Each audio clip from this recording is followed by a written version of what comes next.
Top quality और consistent performance के लिए सिर्फ सिल्वर पंप्स। टॉप क्वालिटी और कंसिस्टेंट परफॉर्मेंस के लिए सिर्फ सिल्वर पंप्स, नाम याद रखना। माखजन बाजारपेठेला अजूनही पुराचा वेढा कायम असलेला पाहायला मिळतो आहे। सध्या गड नदीला या ठिकाणी पूर आलेला आहे आणि यामुळे सध्या माखजन बाजारपेठेमधली आपण परिस्थिती आपण पाहतो आहोत। या पावसाळ्याच्या हंगामात सलग दुसऱ्यांदा हा माखजन बाजारपेठेला पुराचा वेढा बसलेला आहे।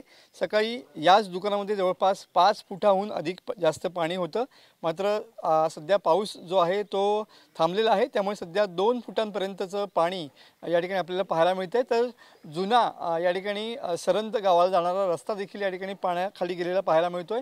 हा पूर्ण रस्ता जो आहे या ठिकाणाहून एसटीची वाहतूक पूर्वी होत होती, मात्र आता सध्या गड नदी जी आहे ती या पूर्ण माखजन बाजारपेठेमध्ये शिरल्यामुळे हा रस्ता सुद्धा पाण्याखाली गेलेला पाहायला मिळतोय। सलग दुसऱ्यांदा या ठिकाणी ऐन पावसाळ्यामध्ये हा पुराचा वेढा माखजन बाजारपेठेला बसलेला आहे। आपल्यासोबत काही इथले व्यापारी आहेत, काही स्थानिक रहिवासी आहेत। साहेब, काय सांगाल, सलग दुसऱ्यांदा हा वेढा बसलेला आहे, काय मागणं असेल नेमकं? जसं चिपळूणचा गाळ दुसरा टप्पा घेतला गेला तसाच माखजनचा पण दुसरा टप्पा घेऊन तो आम्हाला गाळमुक्त करावं। कारण का पहिल्या टप्प्यात जे काढल्या गेलं त्याच्यामुळे काय आलं, हत्ती गेला आणि शेपूट राहिला अशी परिस्थिती आमची झाली। आता जे राहिलं शेपूट ते पण त्याच्याकडे लक्ष देऊन सरकारने तो जर आमचा गाळमुक्त केला तर आमचा हा प्रश्न कायमचा मिटेल। तसंच काय होतं, आज जो पाऊस पडला त्याच्यात काही धरणाचं पाणी आलंय, त्यामुळे ते धरणवाल्यांनी पण आम्हाला काही कळवलेलं नाही, सूचना नाही दिली। तर त्याचं पण तहसीलदारांनी वगैरे त्यांना सूचना कराव्यात की धरणवाल्यांनी सूचना देऊन आम्हाला कळवावं। पाणी ओसरतंय झालं, आता 1 तासभर होत आलाय, ओसरायला सुरुवात झालेली आहे। आणि काय झालं, ही सगळी आता शेती दिसते, तुम्ही बघितलं तर सगळी शेती पाण्याखाली आहे। आता 2 दिवस जर झालं तसंच राहिलं तर ते भाताचं पूर्ण वाट लागणार आहे।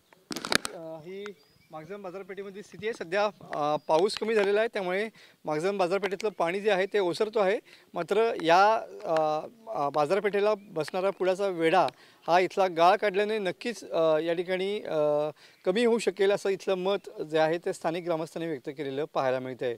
कॅमेरामन समित गजनेसह मी मनोज लेले, TV9 मराठी, रत्नागिरी।